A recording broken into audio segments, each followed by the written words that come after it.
Hello everyone, and welcome to a special episode of At War, the podcast by the Conflict Law Center that we're doing as part of our Israel and Palestine symposium. Today we are very happy to have with us Dr. Ahmad Siddiqi, who is a novelist and academic who completed his PhD from the University of Oxford on Pakistan's relationship with Afghanistan and has taught courses on revolutionary war and counterinsurgency, as well as the Israel and Palestine conflict at LUMS and the Lahore School of Economics. Thank you so much for joining us. Thank you for having me. So to start off with, one of the main issues that we have with the mainstream narrative on this is that the clock really for them started on October 7th. Yeah. And for us, the clock didn't start on October 7th. So I actually just wanted to ask you, where do you think that the clock started? Are we going to go back to the Balfour Declaration, the Nakba, or the 1967 war? Where do you see this conflict as being rooted in? So I would actually go back further. I mean, I would go back to the history of anti-Jewish discrimination in Europe, which is where I think this conflict really had its origins. An anti-Jewish discrimination which started off more on a religious basis, and then by the 18th, 19th century had shifted to more of a racial basis, and that's where you had the term anti-Semitism being coined. And the specific character of that anti-Jewish discrimination resulted in an emergent character of the Zionist movement. It gave it a certain structural form, which we are being seen taken, I would argue, to a logical extreme today. And so one of the key factors of that discrimination against Jews was the question of land. So in many areas, many different times and parts of Europe, Jews were forbidden from owning land, or were stuck in small ghettos, or in Eastern Europe, in the Russian Empire, in shtetls, villages, where those were the only places where they were allowed to own land. And so in many places across Europe, Jews lived an itinerant existence. There was a Jewish diaspora without strong ties to the land, and that absence of ties to the land was something which, as different nations in Europe began to emerge and claim their rights to nationhood, that was something that intellectuals within the Jewish community found to be extremely lacking, and that was something that they sought to rectify. And so the Zionist movement, as it emerged, was a combination of Jews in Western Europe, people like Theodor Herzl, who was the founder, and who gave birth to the idea of forming a Jewish state, as well as Jews that were escaping discrimination, persecution in the Russian Empire, and the latter were the people who actually went and settled Palestine and provided the actual manpower for settling the land. And the fact that Jewish communities did not have a single land where they had a majority resulted in an approach where the focus on trying to obtain the land by one means or another became very central to the Zionist movement. So during the Ottoman Empire, there was a Jewish National Fund was set up by the World Zionist Organization for the purpose of purchasing land in Palestine.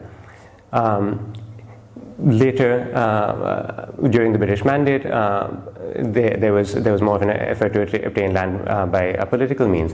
But that became a central focus of the Zionist movement altogether. And now, I remember that while the Zionist movement was effectively a movement for a dispossessed and discriminated people, and for their right to national self-determination, it also was a movement of its times. And many of its luminaries, many of its key intellectuals, grew up in Western Europe in a colonial period, in a period where it was seen as perfectly normal to go and stake out claims to certain parcels of land across the globe. So Theodor Herzl explicitly saw the Zionist movement as being a settler colonial movement, and he's written a lot about that. But famously, he talked about it being as an outpost of civilization against barbarism, and that was how he would try to sell it to different colonial powers. He tried to convince, at different times.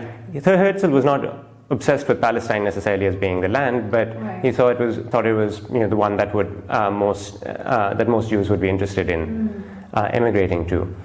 And because of the nature of needing to set up a Jewish majority where there was none before, the characteristic of the Zionist movement emerged as being not a colonial movement like the French in Algeria or the British in India, where you have colonies which are exploiting native labor.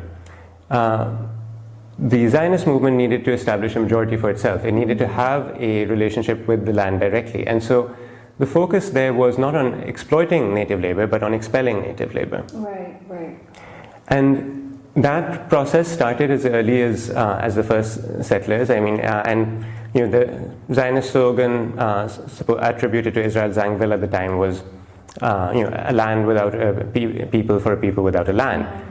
In reality, the Zionist leaders didn't really knew that there was a native population. Right. As early as 1895, Herzl is writing in his diaries about the need to discreetly spirit the penniless population of Palestine across the border and find them jobs elsewhere. Okay, and this is one of the most frustrating things about what Dershowitz alleges. He's like, there was nobody there. There were just stray Bedouin populations, and then we moved in and there was nobody else. And I think that's one of the things really that Zionists have pushed onto on the narrative that they push onto Israelis and those moving there. It's very much the founding ethos. Yeah. It's very similar to American myths about pioneering, settling in the New World. That so these whole myths, these imageries of this land was empty, and we transformed the deserts, and we transformed and we built settlements and so on. And that, and we remember how that process was done in America was through the genocide of the Native American people. Yeah. So this particular type of settler colonialism lends itself ultimately to a politics of ethnic cleansing. And initially, and there have been various phases through which Israel and before Israel, the Zionist movement have gone in this process. So as I said, as early as 1895, Herzl saw this possibility. David Ben-Gurion has also talked about it. This is because euphemistically in Zionists thought this was called transfer. So the idea of transferring the native population. So David Ben-Gurion writes about it in his diaries, in meetings of the Zionist leadership. It's all documented. It's all there. And what happened in 1948 during the war was that partly because of the war itself, war naturally lends itself to refugee exodus, but partly also because of deliberate policies undertaken by Zionist military units, including in certain cases massacres such as at Tantura and in other villages as well. Much of the native Palestinian Arab population fled.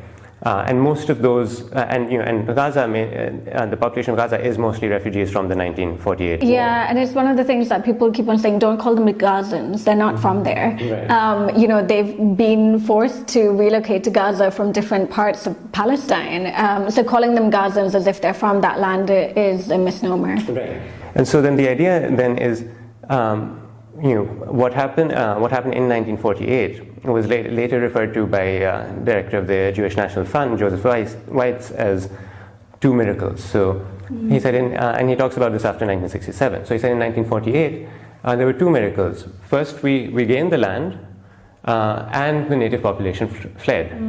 But in 1967, unfortunately, there was only one miracle. We gained the land, but the population stayed. And so Israel, in a sense, reproduced its own fundamental dilemma. And the fundamental dilemma that Israel has had from the beginning is this notion of the demographic threat, that we need to have a Jewish majority in the land. In 1948, that dilemma was solved. Right. The remaining Palestinian Arab population in Israel was only 12%. If Israel had accepted the Palestinians at that point, it wouldn't have had to deal with this problem again. But the 1948 dispensation had left key parts of the land of Palestine that Israel wanted out of its hands, including the holy sites in East Jerusalem. There were areas along the borders which were deemed very insecure, and at that point, of course, no Arab state had recognized Israel, so there was this concern that you need to have defensible borders. So Israel was really interested in having more of the land. And so the war of 1967, it actually gains control of 78% of the land of historic Palestine, the whole of the land of historic Palestine. Before that, it was only 78%. And but then the population stays. So now you have to find out a way to still ensure that Jewish majority.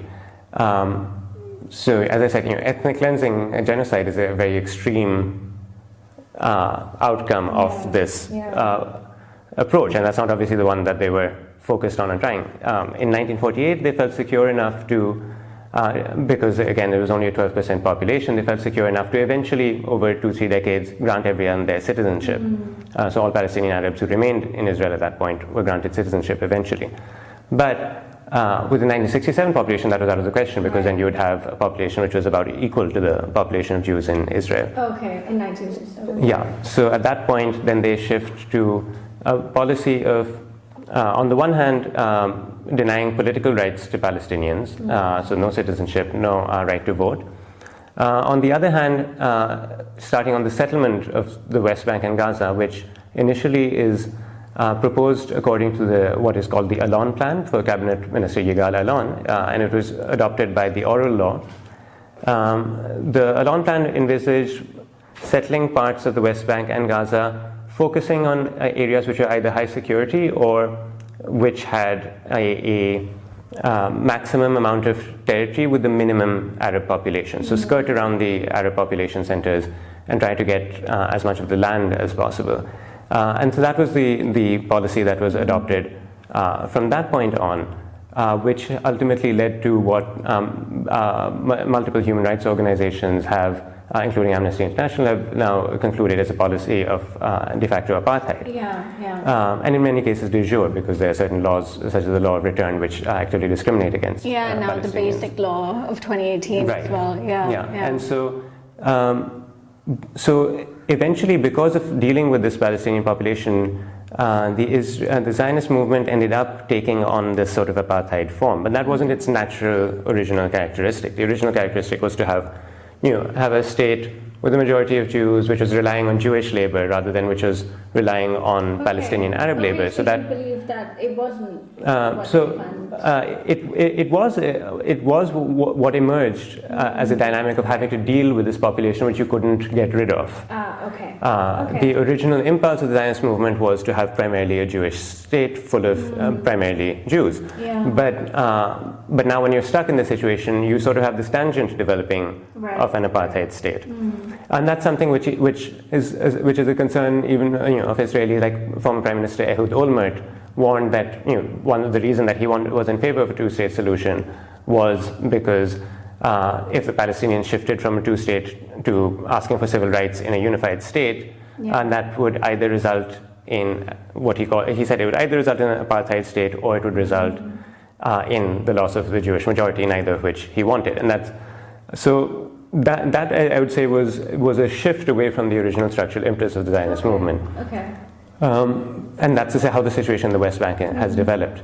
But in Gaza, since 2005, when Ariel Sharon decided to again withdraw from Gaza, it was very much in accordance with the spirit of this Alon Plan originally, which was maximum territory, minimum Arab population. Gaza was a very concentrated population of Palestinians, over a mere 2% of the land. So you get out of there. But while getting out of there, you maintain control over borders, you maintain control over the coastline, you maintain control over water, electricity, all supply, so you can continue to push these levers whenever you need to. And it's really interesting for me when we look at it. It was an attempt after 2005 to make it a burden-free occupation, and also an occupation by remote control. But even the Human Rights Watch and the Amnesty reports cite the Palestinian Authority as being complicit and contributing to the apartheid system that Israel is trying to purport. And I thought that's very interesting, because it's difficult to look at the Palestinian factions and understand what role they have as almost contractors of Israel. Yeah, and that's very much been the case more recently with in the last decade or two, after Yasser Arafat's death, with the Palestinian Authority.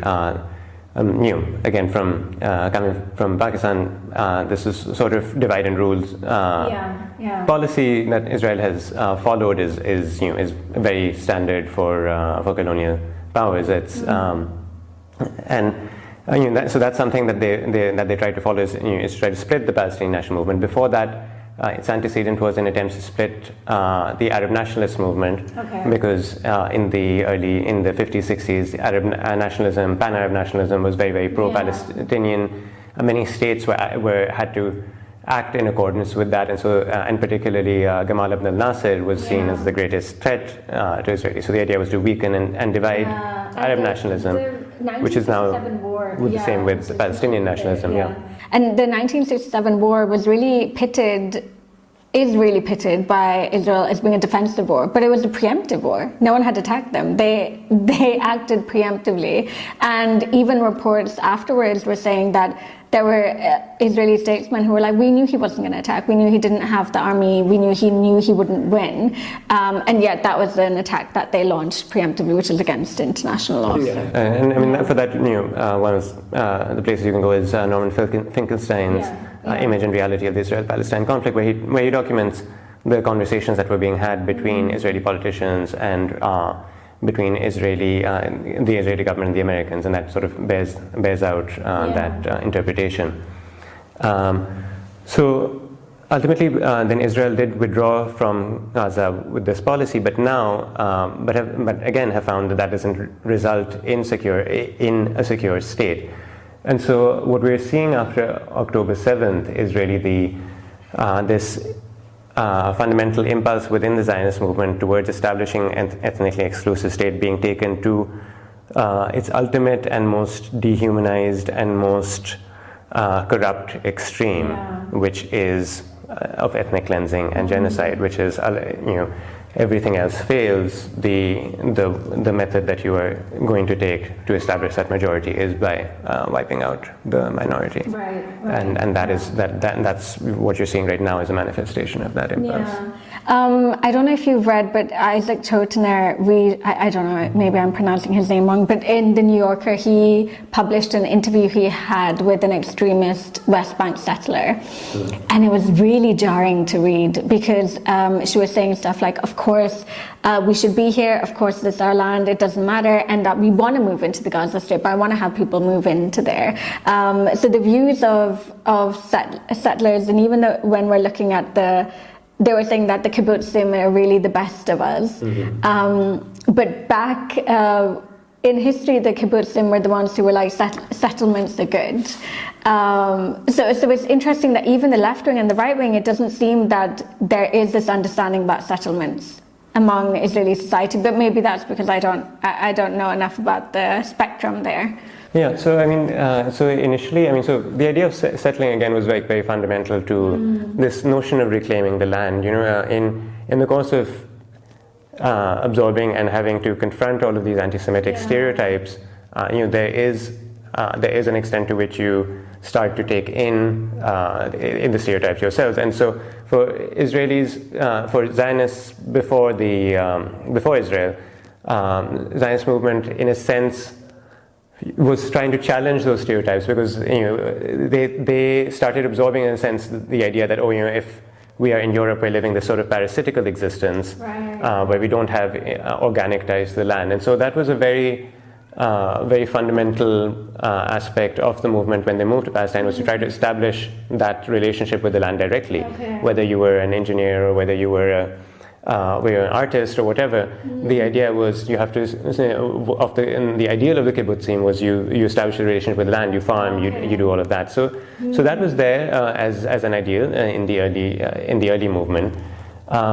And it was, I would say, not so religious at that point. It was more. I would call it more of a pseudo-religious sort of ideology in a sense. Right.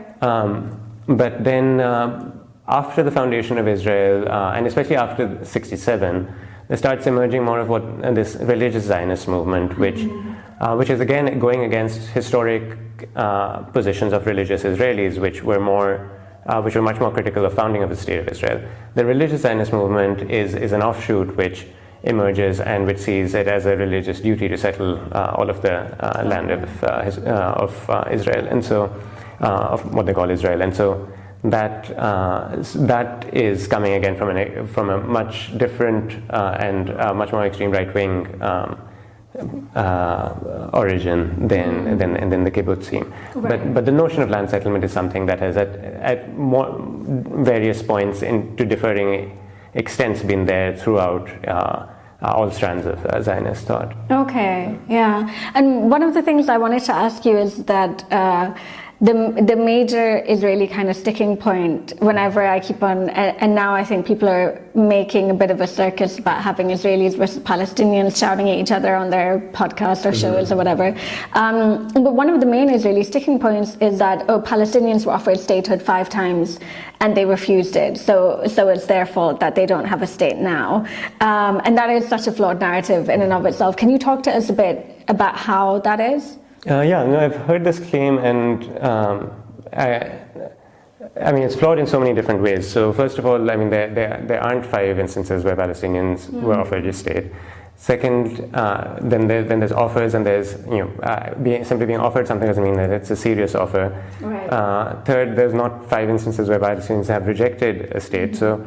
And fourth, this narrative doesn't really take into account the number of times that Israel has rejected offers for peaceful coexistence with Palestinians. So my understanding is the 5 instances that people do cite, and I'll go through them a little quickly. So one is the Peel Commission report, which was during occupied when Britain was the mandatory authority of Palestine, and which envisaged the partition of Palestine. And at that point, the local Palestinian Arab population rejected that report and carried out a revolt. This was called the Great Arab Revolt of 1936 to 1939, which was suppressed with great brutality by the British. So they rejected that, and it was again a proposal for a partition at a point where there were very, very few Jewish settlers in Palestine. But if you can simply compare that, the Arab reaction to this proposal that the British were making was to reject it. After the war, after the Arab Revolt, the British recalibrated their policy and published what was called the White Paper of 1939, which envisaged having a Jewish national home within a unified state of Palestine. So you could call it like a binational state in a certain sense. And this proposal was accepted and signed off on by the Arab High Committee, which was the Palestinian representation at that time, and it was rejected by the Zionist movement, who at that point then started their own revolt and started carrying out guerrilla warfare against British authorities, including acts of terrorism such as the bombing of the King David Hotel and other such instances, assassination of British officials, and so on. So again, if you're comparing those two things, you say, you could just as easily ask, why didn't the Zionists accept that offer? So I mean, that's the first one. Then, of course, there's the UN partition of Palestine in 1947, which I think the best deconstruction of just how unjust of a proposal that was carried out by Pakistan's Foreign Minister Zafrullah Khan in the UN debates on Palestine. And if you look at his speech, from then, many people consider it Pakistan's most important contribution to the Palestinian cause, because he breaks down one by one all of the arguments that are being advanced for why Jewish refugees should go to Palestine, for how the policy is deviating from any principle of majority rule, any principle of who owns which industry should be in which state. The notion was that there should be permanent UN trusteeship over Jerusalem, which was something which the UN arguably didn't even have any legal right to do. So he really breaks down what happened there, and that's a very good source to go to. So the notion that the Zionist movement has consistently been accepting whatever it's been given is a falsehood. What's been true is that Ben Gurion's leadership was very astute, and he was always he would not reject things out of hand. He would continue to see where there were pressure points for obtaining more, while keeping communication lines open. But he didn't rely solely on British sympathies or British or UN sympathies or American sympathies. He didn't rely on international opinion. He saw the necessity of having a policy of settlement on the ground alongside a diplomatic policy, and these two things may have contradicted each other often, but he also was wise enough to know that you can't simply rely on international promises if you want to achieve anything. And so in point of fact, the Zionist movement didn't accept the partition. It was very much of a, well, this is promising, but we have all these reservations about it. Which is very obvious from the subsequent history of Israel. Otherwise, even after 1967, they haven't even accepted the notion of settling on a state in much more than what was the original proposed partition. 1967 is another incident which people cite as having been a case where Palestinians were offered a state, whereas in fact Palestinians were not offered a state in 1967, neither by the Israelis nor by the UN. UN Security Council Resolution 242, which calls for the withdrawal of Israel from the territories occupied in 1967, makes no mention of a Palestinian state at all, and that was one of the major sticking points for the PLO in accepting that resolution over many years. Right. Okay. Israel, of course, also did not accept that resolution. In practice, Israel immediately annexed East Jerusalem, which was part of the territories occupied, and began its settlement plan according to the Elon Plan in the West Bank and so forth. But the 67 is interesting because that's the period after 67, and especially after the 1973 war, where there's a shift in the Palestinian movement from this focus on having a state over all of Palestine towards the two-state solution. And so it's over that period that, especially after 1973, Palestinian Yasser Arafat takes a leadership very much behind the scenes of trying to push and cajole the majority of Palestinian opinion into accepting a state. Okay, so that was after 1967 that they moved.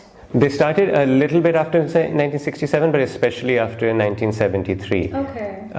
But it was all happening, it was not happening in the official declarations of the Palestine National Council. It was all happening as very much of political maneuvering behind the scenes, because there was, they had to confront what would happen if Israel actually did withdraw, and would they be willing to accept a state, and if they weren't, over the occupied territories, and if they weren't, would other Arab states take those territories instead? And so that was part of the impetus. So it was just pragmatic. It was very pragmatic. After 73, Arafat said, he didn't really see. We would say much later that he saw that the military option had failed. But to accept a state in just the West Bank and Gaza was accepting a state in just 22% of historic Palestine. It was a very difficult pill to swallow for the Palestinian national movement, and it took Arafat a good part of 15 years to push and cajole the movement in that direction, where eventually in the declaration of the 1988 Palestine National Council, the PLO accepted UNSC 242 alongside UNGA 181, which is the partition of Palestine, and implicitly and subsequently in press conferences explicitly recognized the right of Israel to exist. Right. So that happened in 1988, and so there was this whole shift of the Palestinian movement over that 15-year period to accepting this historic compromise.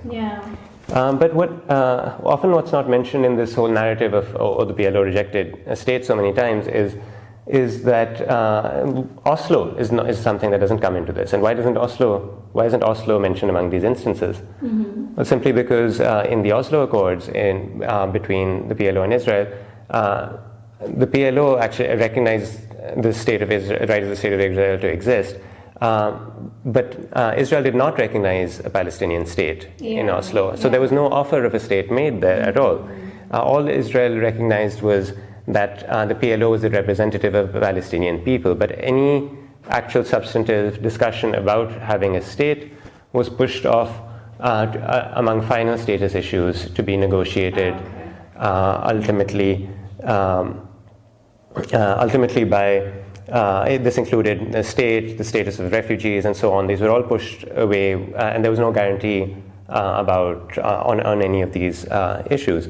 So the first time actually that there's an actual offer of a Palestinian state from from Israel is in the 2000 Camp David Accords, not Accords, the down 2000 Camp David Summit, in which Bill Clinton convened with Yasser Arafat and Ehud Barak, the Israeli Prime Minister. And there's a very good account of what actually happened in those discussions by Hussein Agha and Robert Malley, who tell you a lot about what was happening behind the scenes. But basically, Ehud Barak came very much, it shows you how he came with this preconceived notion of what, from his perspective, was such a great concession, because no Israeli leader had ever even conceded to the principle of a Palestinian state before. Right, okay. So what he offers them is, what in his mind, such a great thing. For them, it was already compromising further on a unilateral historic concession that they had made to accepting a state in 22% of Palestine. And so for a while during that conference, there's this whole disconnect where Barak simply is not getting and is not interested in negotiating. He's primarily mostly just interested in talking to Clinton and trying to get Clinton to force Arafat to accept terms as is given. Okay. And Arafat came to the summit actually very reluctantly, because he said, the groundwork has not been done. We haven't had discussions. Our teams have not looked at it. There's very intricate questions of maps being involved, both in the West Bank in general, and in terms of which neighborhood in Jerusalem goes where and has what authority. So none of the study work has been done. The summit is happening too fast. But Clinton is running out of time for his re-election, and he wants a summit. And Barak also is now facing the rise of Benjamin Netanyahu. And he wants to get results, and so they push Arafat to go ahead with this and make it clear that if he doesn't accept the summit right now, he will be held responsible for not advancing peace. And Arafat goes along reluctantly on the basis that, okay, if the summit doesn't work out, there's to be no blame apportioned on either side, which ultimately Clinton does not hold to that commitment at all, and blames Arafat single-handedly for the failure of the summit. Okay. Even after the summit failed, negotiations did continue between Israeli and Palestinian negotiators afterwards. And finally, there was this sort of logjam being broken where they were getting very close to an agreement. But by that point, Ehud Barak loses the election, Benjamin Netanyahu comes to power, and that's the end of that. And that actually speaks to a pattern, a broader pattern between Israeli prime ministers, all of those who have been at all interested in some sort of settlement with the Palestinians, and this includes the last case as well, which people mentioned, which is of Ehud Olmert.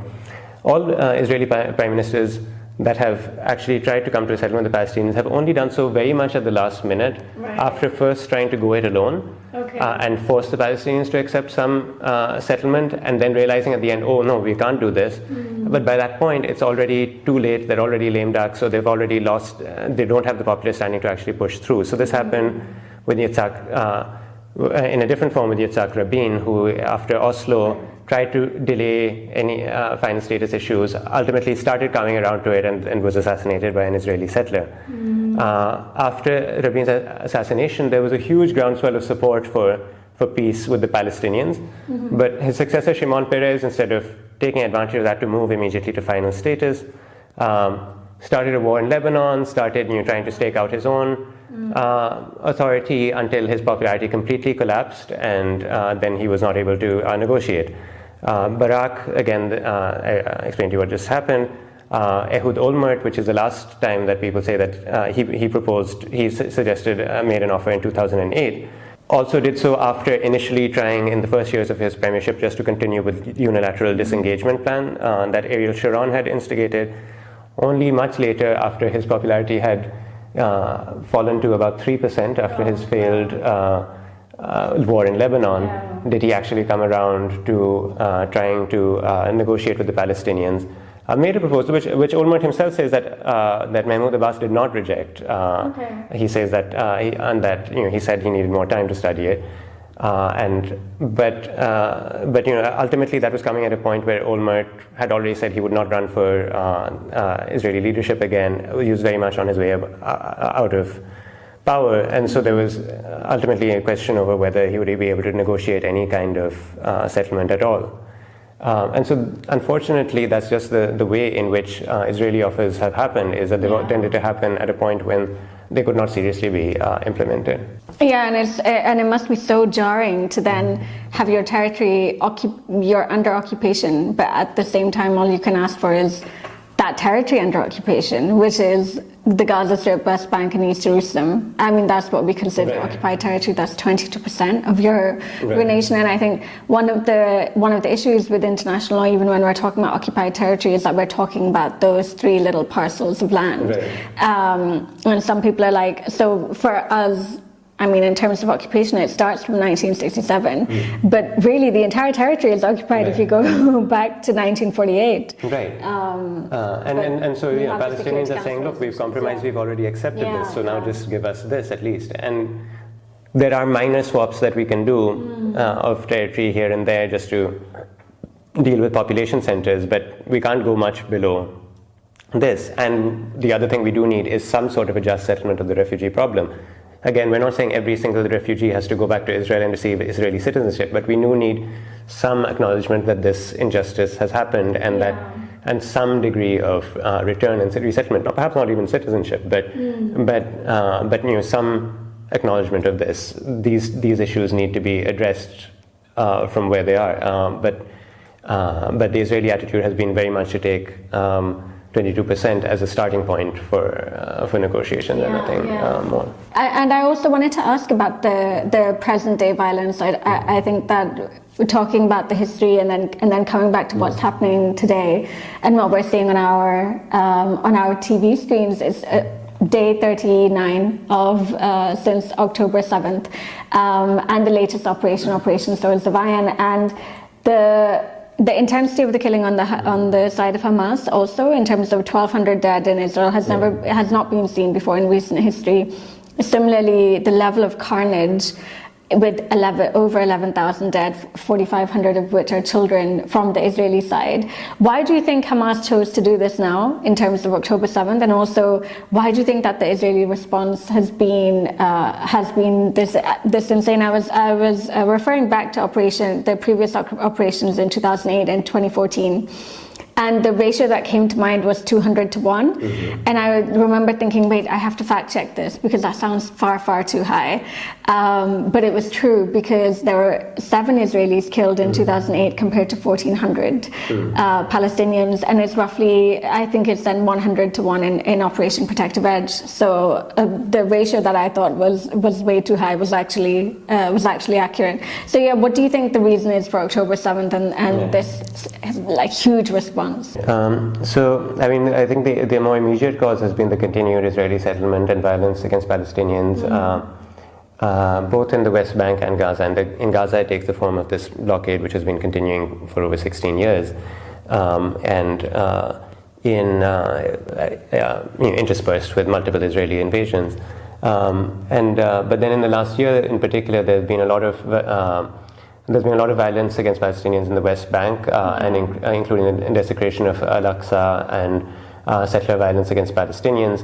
Hamas called the Operation Al-Aqsa flood because of the repeated attacks on worshippers in Al-Aqsa. So that's one of the immediate causes. But this operation has been planned, obviously, for a while, because Hamas did not have the capabilities to launch this kind of operation back in 2008, which is why you're seeing those extreme casualty ratios that you saw back then. Another time when there were very extreme casualty ratios of basically several hundred Palestinians to basically almost no Israeli were during the protests which have been carried out since early 2018 till the end of 2019. Which was started as a civil initiative, but then became endorsed and supported by Hamas and by Islamic Jihad and by all of the groups in Gaza.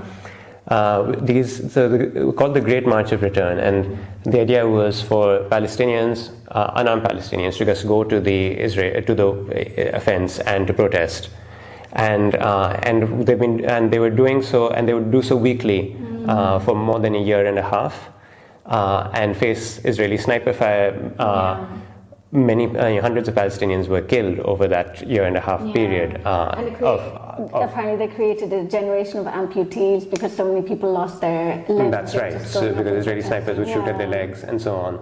And so this method of peaceful protests and trying to get world attention and trying to push some shift in Israeli opinion or world opinion was tried for a year and a half and achieved almost no reaction and no response. Yeah, it frustrates me so much because I think it was Piers Morgan who was like, where is your Gandhi figure? Where is that person? And I'm like, but they tried this for a year and a half. They were brutally attacked and massacred, and yet nobody cared when they tried a peaceful protest. Right. And so that method was then tried as well, and Hamas has then, I think, been developing its capabilities to launch a raid into Israel. Unfortunately, under the circumstances, we don't know exactly what Hamas's aim was, and Hamas officials have not been honest about that. We don't know if the horrific massacres of Israeli civilians that took place as part of that attack were deliberate Hamas policy or were a question of them not having control over their fighters. And in either case, it's condemnable and horrible because given the sophistication involved in planning that level of an assault, it's criminal not to be able to then control your fighters. We don't know again if it was Hamas fighters or Islamic Jihad fighters who were involved in that, so ultimately, we don't have a full answer on that. One hypothesis is that Hamas was looking to lure Israel into fighting in Gaza, where they were now more prepared to fight them as an army of occupation. And if that was the theory, the Israeli response has been very much to not engage its soldiers and not risk any casualties, and simply to bomb neighborhoods, level neighborhoods. And so on instead. The other possibility is that it was primarily aimed as a hostage-taking mission with the idea of negotiating Israeli hostages for the release of thousands of Palestinian prisoners in Israeli jails, and for some opening to off the siege of Gaza. And that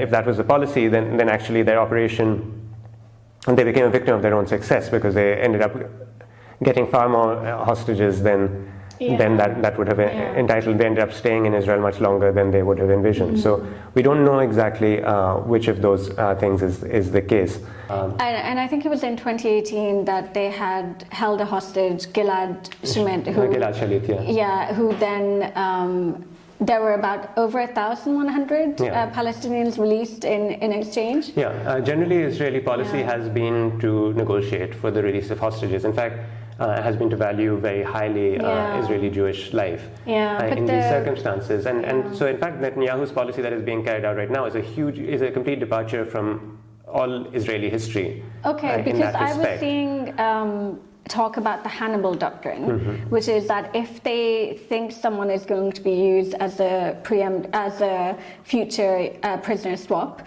to preempt that, they will bomb heavily to ensure that they die as well. But which goes against what I've heard. Yeah, that's much more recent. And so historically, and this is presumably the basis on, especially if Hamas was going for the second, if the second idea was what was motivating them, that would be what Hamas would have been relying on. That Israel always negotiates for its hostages, and the complete the fact that the government has not done so at all and has actively endangered the lives of hostages, even when they've been offered release of some hostages, suggests that it's something that is unanticipated in Israeli history. It's strange because public opinion apparently weighs very, very heavily on the government there, and the hostages, whenever they have been taken before or when they have been killed before, they become household names immediately. And this time, even though we've seen that, it doesn't seem like we don't know what's happening behind closed doors, we'll find out later.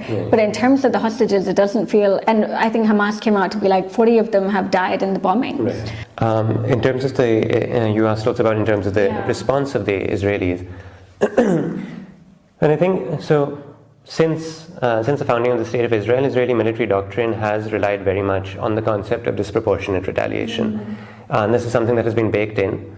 and has been official military policy that in dealing with the Arab states, if there's an attack, we have to give a disproportionate retaliation so that they understand that and the consequences, and so that as a deterrence measure. So that's always been there. During the Israel-Lebanon war in 2006, this was given public face in terms of, it was called as the Dahia Doctrine. Dahia was a neighborhood in Lebanon, which was completely obliterated by Israeli bombardment. And then the then Chief of Army Staff of Israel, Gadi Eisenkot, argued that this would happen in every village from which shots were fired in the direction of Israel.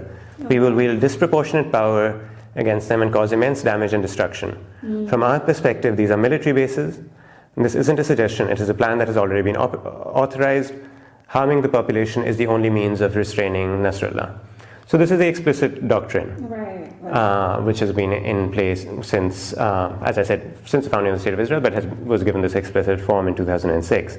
And it's been used in previous Gaza wars as well. So this escalation targeting civilian infrastructure and targeting civilian targets, Israel claims that they don't do it when pressed, but it is part of the actual policy. The 2008 Gaza invasion, the Goldstone report that was commissioned by the UN later by the respected Jewish South African scholar, stated that concluded that the Israeli strategy was designed to punish, humiliate, and terrorize a civilian population. So these are not aberrations of a policy, but these are the policy itself. That was already happening in 2008. So now, in response to Hamas rocket fire, which killed not very many Israelis at all. So now, when in the face of this sort of unprecedented attack by Hamas, the doctrines, according to the doctrine, well, if you respond as you have before, that's not showing, you have to escalate because there's been escalation on the other side. And so how do you escalate from there? There's only one direction you can escalate, which is in terms of complete ethnic cleansing or genocide. And I think Tzipi Livni in 2008, when all of that was happening, she was, I think she was foreign minister, she was saying that Israel has to prove its deterrent capacity, and we do that by, if anyone attacks us, we go wild, and that's great for our deterrent capacity, capability, and because it shows that any kind of attack on us, we're going to go absolutely crazy in responding to it, which is a very difficult game to play, especially in that region. And so going to the region and also to the international community's reaction to it, where do you see as the international community's role? And I think it's more illuminating to me to ask that question now after you've gone through the history of US involvement particularly and the Arab revolt in 1967. So how do you think that the international community can push them towards a resolution? We just saw an entirely pointless meeting by the Arab League and the OIC, and also the US continuing to call a veto a ceasefire and then say we're very concerned about civilian deaths.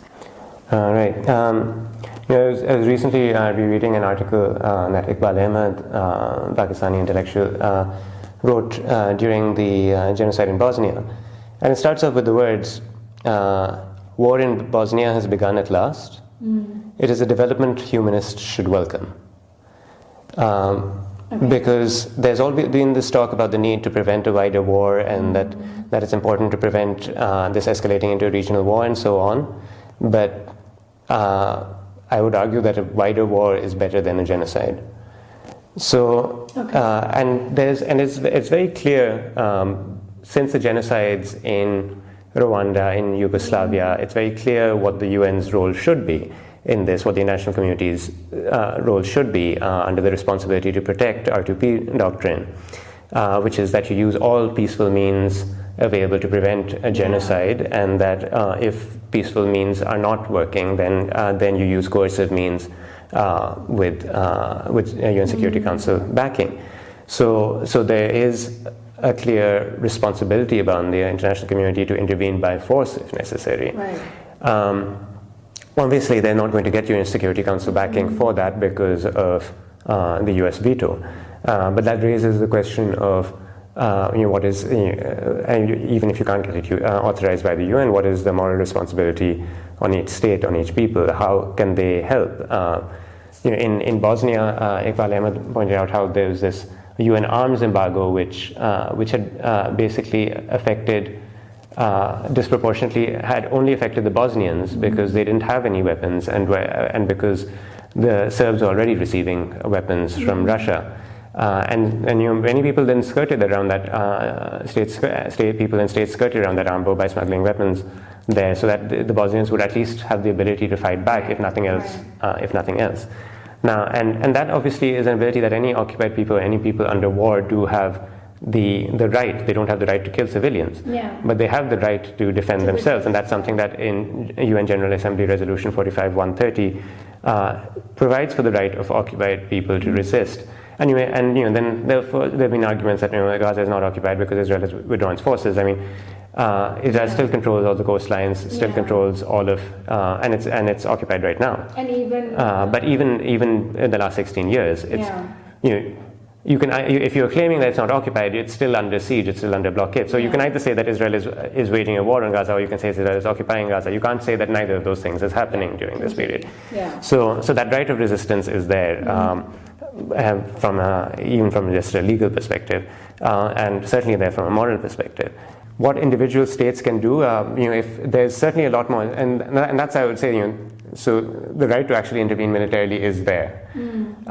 Short of that, there are many other things that could be done which are not being done.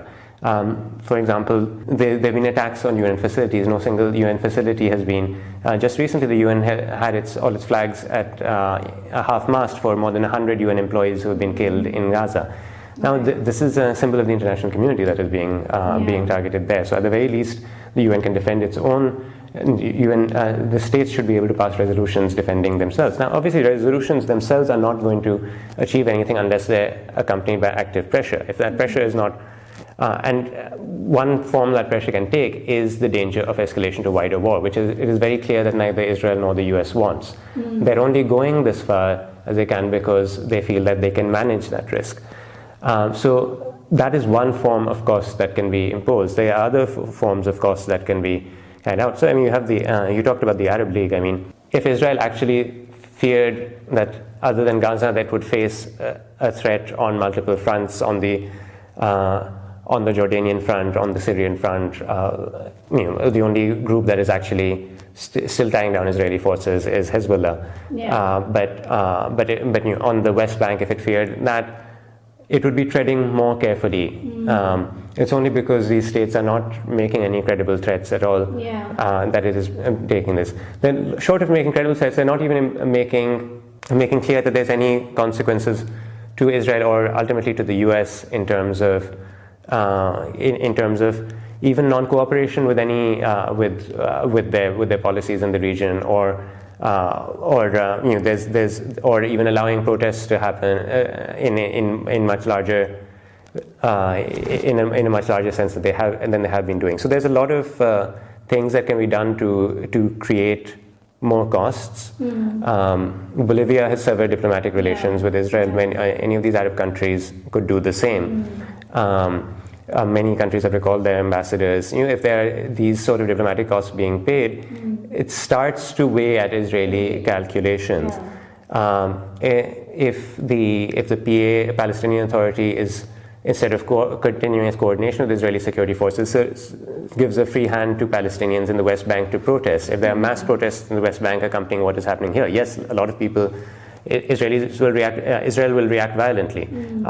People will be killed even if there are unarmed protests, but that increases the costs to Israel of continuing the action in Gaza. There are, as far as the US is concerned, there are electoral costs to be borne. Biden is beginning to face, he has the complete collapse of support of Arab and Muslim Americans, which could be electorally crucial for him next year in places like Michigan. So more organization by that community, by pro-Palestinian supporters in the U.S. to make clear that there are electoral costs to be borne. And I'm not saying that, and people are saying, and there's always this Democratic argument that, well, we're at least, well, if you don't support us, you'll get Trump. Yeah. And I'm not saying Trump would be any better, but the point is that if you are not going to be able to show that your votes and that your electoral support is dependent on policies that are being carried out, those votes and electoral support are ultimately meaningless. Yeah. And if you're not going to do it in a situation which all concerned UN special rapporteurs have been warning since day one of the Israeli bombardment poses an impending risk of genocide. If you're not doing it in that situation, then when are you going to do it? So, and Biden, of course, is just one aspect of that. If Muslim Americans abstain or vote third party, his electoral chances are imperiled. But there's all of these other politicians in Congress, in the Senate. You don't act just, it's a binary of presidents, but there's also all of these people in Congress who are there, who are supporting the Israeli policy, and those people should be facing primary challenges. And it doesn't really matter at this point whether it is whether you're going to get a pro-Palestinian person in their place. What should be demonstrated is that regardless of who is coming in their place, a policy of support for genocide is a policy for electoral oblivion for that politician in question. People should take a leaf out of AIPAC's book. People should take a leaf out of Israel's book. The reason AIPAC has become such a powerful lobby in the United States, and there's many reasons, but one of the reasons is that they have a much more sophisticated understanding of what needs to be done on a constituency by constituency level to influence policy, and that they are not afraid to punish. They're not going to say, oh, well, what if, well, this guy was mildly in favor of Israel, so if we get rid of him, maybe the next person will be more anti-Israel, and so we shouldn't do anything. Right. They'll do a purity test. They'll say this person did not act in Israel's policy here, so we are going to primary against him, whether or not we can get, no matter what that happens, they should recognize that there are costs. So that kind of policy, and this is a policy that should have begun decades ago, but it needs to, you have to start at any point, and it's a long-term policy, but you just have to go and you have to sustain it. So that's something that Palestinian supporters in the U.S. can do, can make much more clear how vitally important this issue is for their support. And that's yet again another lever that can be pushed to. I completely agree with you, and I think it's astounding how strong that Israeli lobby has been and how weak the Arab lobby has been in comparison. And I think the question is, if not now, then when? Are you going to get your act together and do something about this? But on that note, thank you so much. This is such an interesting discussion, and I learned so much from you about the history of the conflict, and I think your points on the last issue are really going to stay with me, and I'm going to think about them a lot. So thank you so much, and I hope you enjoyed watching at home.